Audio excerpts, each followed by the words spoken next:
And I don't know if you heard the story about Beyonce and her contract with Reebok. Advertising, going around cities on dump trucks. You know, when you're working with Donatella Versace, they do not do that. Hi there, and welcome to a new episode of Impact Talks. Today we have Stephen Croncota with us. He's a former chief marketing and creative officer at companies like Versace, Warner Brothers, Sony Pictures, and so on. Please introduce yourself. Where can the people know you from? My career has been primarily in two industries, fashion and luxury in Europe and media and entertainment in the US. And I have a feeling that more and more 20-year-olds are getting hired rather than, 40 or 50-year-olds when it comes to marketing and stuff like that. Do you find you were caught in the same thing, or do you find that there's value in each age category, or how do you handle it? I'm looking for qualified, interested people in any group. So it's great to have a diversity of opinion. So, in short, I guess what you're looking for is always a representation of the population in your team. Just different life experiences, like you said, is what you're looking for. True. And I don't know if you heard the story about Beyonce and her contract with Reebok. And Beyonce said at the end of the meeting, how can you possibly expect to understand my brand and what I'm trying to achieve when there's nobody who looks like me in the room? Look for people who are different from you and had a different life from you, and they will probably bring invaluable perspective to the table. Are there stories that stand out in your career that made you realize that diversity is important? I knew I wanted to work in creative businesses, so that's why I ended up in entertainment or fashion. Advertising is a great balance of kind of the science and the art. They were bringing a perspective that I didn't own. They owned it based on their own life's reality. And I think in business, if you've got people in your peer group who are helping you see things through different people's eyes, helping you understand other people's priorities and perspectives, it's going to make you better in your job.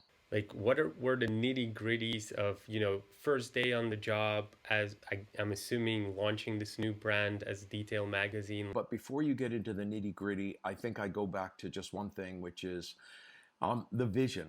I would say for people in marketing and creativity, do think different and be different. Differentiation is everything in a crowded marketplace. So with Details Magazine, an editor and a creative director both came from London. They wanted to show that they were for this new younger generation of people, and they were a reflection of them. We did wild postering or advertising going around cities on dump trucks or in kind of gritty, not very pretty neighborhoods. We were kind of doing influencers before influencers happened. So I would say that what we did do, we put the brand in unexpected, surprising places. And when I say, putting it on garbage trucks or other vehicles that cities used, we knew other brands didn't want to be there. That your vision was being the exception to the rule. Yeah, being a rule breaker, being I mean, a lot of the brands, same with Cartoon Network. We always wanted to be, we always wanted to zig when everybody else was zagging. How were you so aware of your target market? Like, how did you do your market research? You just said the words, market research. So hopefully you've got people at the company who, if you've hired well, who are kind of tuned into your target audience. So some of it is going to be learning and research and studying and knowledge. And then another part of it is empathy, is being empathetic to the target audience. You somehow have to connect with those people. You have to get them and what their pain points are. You have to understand them as deeply and profoundly as if you were one of them. How do you understand the market? How do you get a hold on it? But there are different ways to get people, and they don't need to be expensive. but to get people to come in and talk about your category, talk about your product, talk about your competition in ways that can be very illuminating and can maybe spark some really interesting ideas. I would say to that point, everything that you need to do, and I've worked on startups too, and I've worked with very small budgets, everything you need to do, there's a smart, cheap way to do it. You may feel really plugged in, you may be a middle-aged man yourself, but it doesn't mean you understand your customer or your target customer, or you may not know what's really bugging them, but they'll give you an earful if you give them the chance. And then you can work on your R&D to make a superior product based on what you learn. So it not only helps the communications, it can really help your product development. It's a combination. It's an amalgam of all of these things, and paying attention to what's going on in the market. All of these things are tools or weapons in you coming up with great ideas and getting a deep understanding, doing a deep dive on your business. But you should be able to, as a marketing person, synthesize all of that and develop a plan of action from the combination. You got it. And I mean, the answer to your question, what if you don't have lots of money to spend on this stuff? You never have enough money. I've told my teams who work for me, I'm like, okay, let's say we don't have enough money.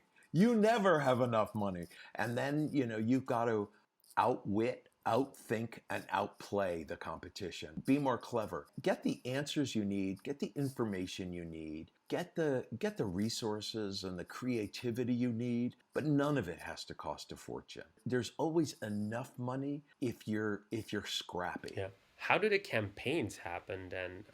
Especially if you're going into a completely new industry, like you were going from Details Magazine to Cartoon Network. Everybody on board felt that we needed to do things differently, and not just to say it, but to be it. As I said, in the old days, these companies, they'd make their advertising campaigns and their press releases, and it was fake. But now people want you to be more vulnerable as a brand, more open and honest, warts and all. They want to know what you're made of and what you care about, and they demand that. The audiences that are out there these days are the savviest audience, the smartest audience that's ever existed. They've seen it all. They've been hyped. They've been let down. They're looking with a more cynical eye. It doesn't work anymore. How do you make campaigns these days? We've developed campaigns during my career internally. Almost everything we did at Cartoon Network and Details, for instance, we did. We were startups. Even though we were part of bigger companies, we didn't have big budgets. But also, as I said, we had a pirate flag flying above the building. We just thought, we're not of a corporate machine. We don't want anything about our brand or our brand personality to feel corporate. In luxury, when you're working with Donatella Versace, they do not do that. They want to work with the most expensive photographers on something very high concept, because in luxury, you are, with fashion and perfume, you're selling a dream. You'll go out and do a shoot, and it will definitely be 7 figures. To create your campaign, you will have spent over $1 million, sometimes way over. But that doesn't mean you have to go do the ordinary or the expected, or that your voice or opinion doesn't matter. You can't be intimidated. It matters. Bring your strategic thinking. What kind of budgets are we talking about during a campaign? Are we talking, like you said, small budgets? Are we talking like $1,000 versus obviously the high end, you said 7 figures? And so as far as budgets, things like that, you asked about $1,000. No. If you only have $1,000, I don't know if you're ready to launch a new business. Having said that, word of mouth is free, and word of mouth is the very best form of marketing, is the most credible form of marketing. Understand it's going to be largely driven by PR, which can also be free if you don't hire a PR agency. If you had a really compelling story to tell, something or genuinely innovative, writers, editors, they need content. So they would be on the lookout for who's got something fabulous. I can just be working with these much more accessible, cheaper influencers.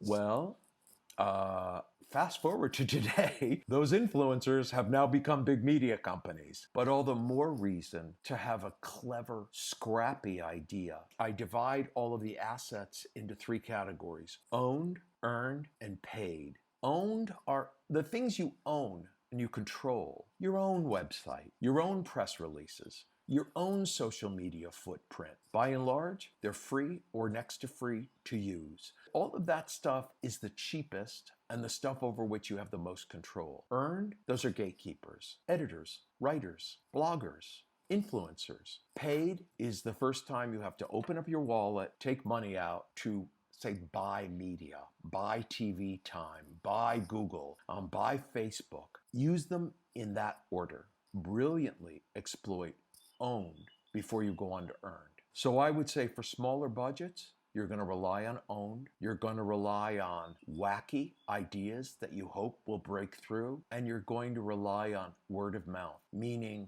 people having, sometimes it starts with friends and family, but people having a great experience with your brand or your product, people who you've told your story to really well and really effectively, so that people can become your brand ambassadors. Not getting paid, but because they like to tell other people about great things they've just experienced or something really interesting they've just heard or learned. And that is the ripple effect. And that, done well with a great product, with a great story, can cost you only thousands of dollars if you strike gold, because they are going out and they're doing the footwork for you. They're doing the communication for you.